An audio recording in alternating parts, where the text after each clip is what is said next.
Come with us on a tour of the Birmingham and Midland Institute, or BMI, the central focal point of our project on Birmingham's books. For the past 4 years, researchers at the University of Liverpool have been exploring the history of libraries and reading habits in the British Isles and North America during the 18th century. Very few libraries from this period survive to this day, and we have been working with a range of partners to highlight their importance as windows into the past.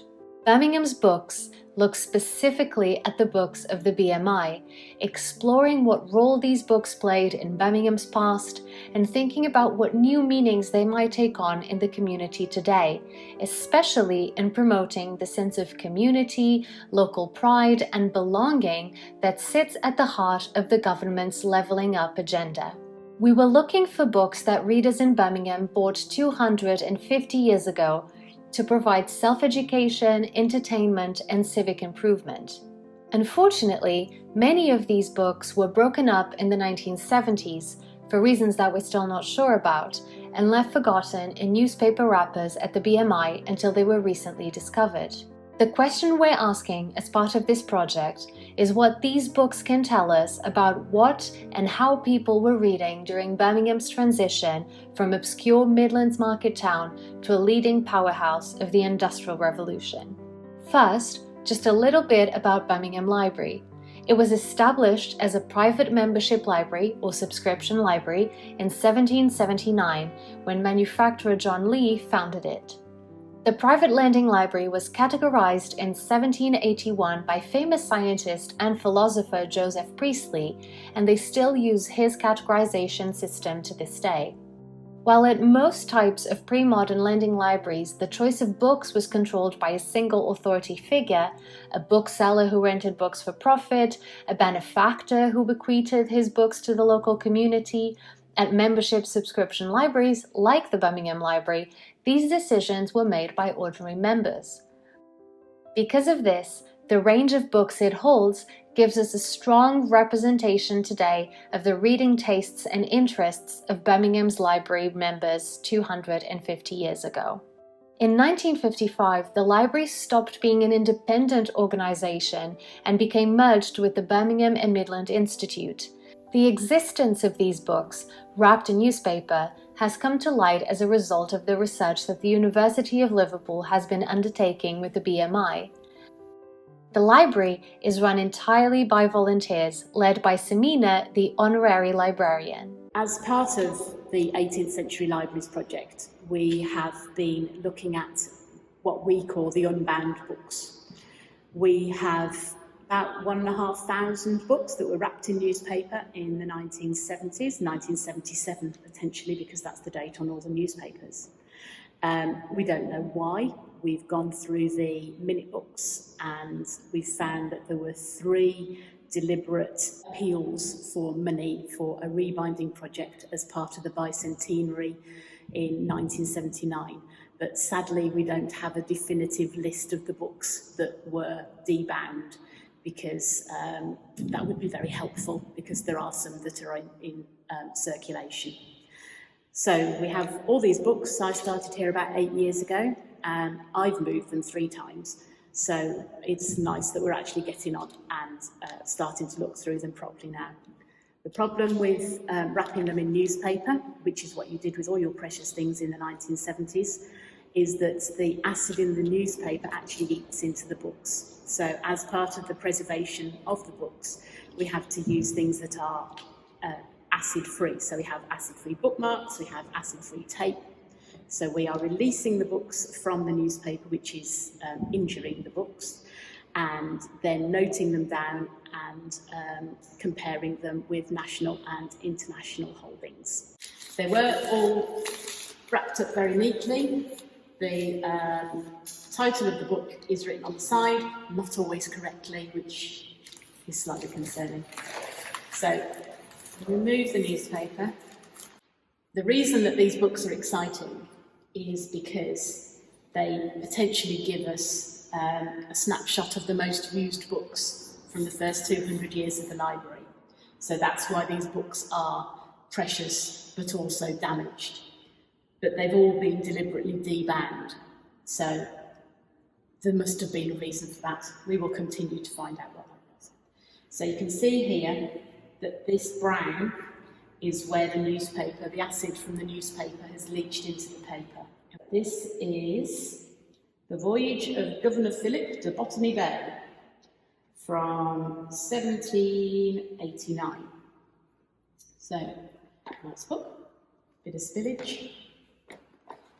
We also look for notes in the margins, which is called marginalia, which is something by which we can prove what the people who were reading the book in the library were thinking at the time. And you can see there's some marginalia here, which is about, transport carrying the convicts. And it's somebody adding up the women convicts and the male convicts. 600 male, 210 female. So they were going off to Botany Bay. So we don't remove any of this because if in the future we have the books rebound, that's a job for a professional binder. This is on parchment rather than paper.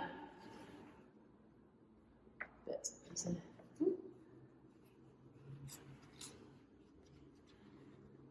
map of Norfolk Island and South Norfolk Island, which is just off Sydney Bay. Travel books are very popular in our library, so this isn't out of keeping. And we slip that.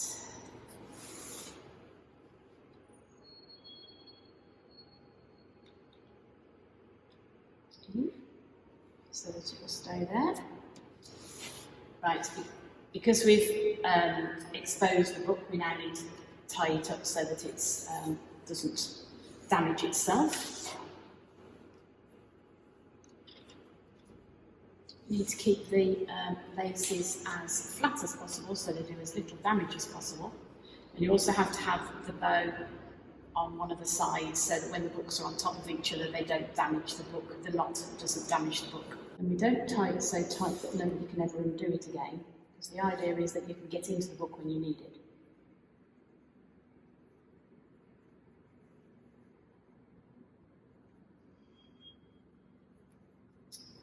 That's now ready to go on the shelf.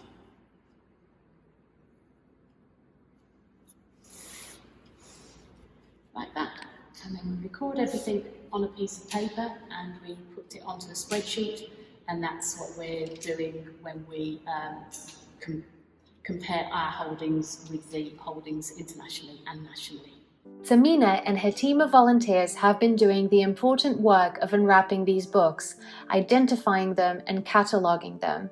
With 500 books identified but 1,000 still left to do, this is at the moment a work in progress. The binding in some of these books, as you can see, is in better shape than others. After unwrapping it and identifying it, the volunteers then label it with an acid-free bookmark and wrap it in acid-free tape. The newspaper-wrapped books range very widely in date. Some were bought by the library only in the late 19th century, but we are particularly interested in the 18th century books. This has been the focus of our underlying research project for the past 4 years, which means that we can cross-reference the BMI copies wrapped in newspapers with borrowing records and holding records for nearly 100 other libraries from across the British Isles and North America in the same period. We found books on education, particularly geography and algebra, on travel about Europe but also China, Australia, Africa, the East Indies and North America, and literature by famous 18th century authors like John Milton, Alexander Pope and Jonathan Swift. We then matched them against the 1798 catalogue of the Birmingham Library to see which books had survived from it. These included this volume of Philosophia Britannica, or a new and comprehensive system of the Newtonian philosophy, astronomy and geography from 1759, a valuable resource to anyone working in natural philosophy in Birmingham during this period. This is essentially an 18th century textbook, showing how the scientific method devised by Isaac Newton had transformed understandings of the natural world, and had ultimately driven a range of technical and mechanical inventions that made the Industrial Revolution possible. The textbook's author, Benjamin Martin, was himself a maker of scientific instruments and traveled around the country giving public demonstrations of scientific experiments and inventions. This sort of book would have been extremely attractive to the manufacturers who subscribed to the Birmingham Library.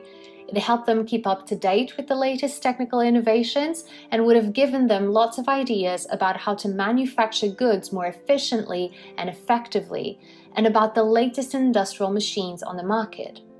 The author of this book, Benjamin Martin, was primarily a salesman after all, and his most noted claim to fame was that he was asked to supply Harvard College in America with a new range of scientific instruments and machines when its library and laboratories burned down in the 1760s. One of the most exciting discoveries Samina made during our project was finding out that minute books we had previously thought had disappeared were actually at the BMI.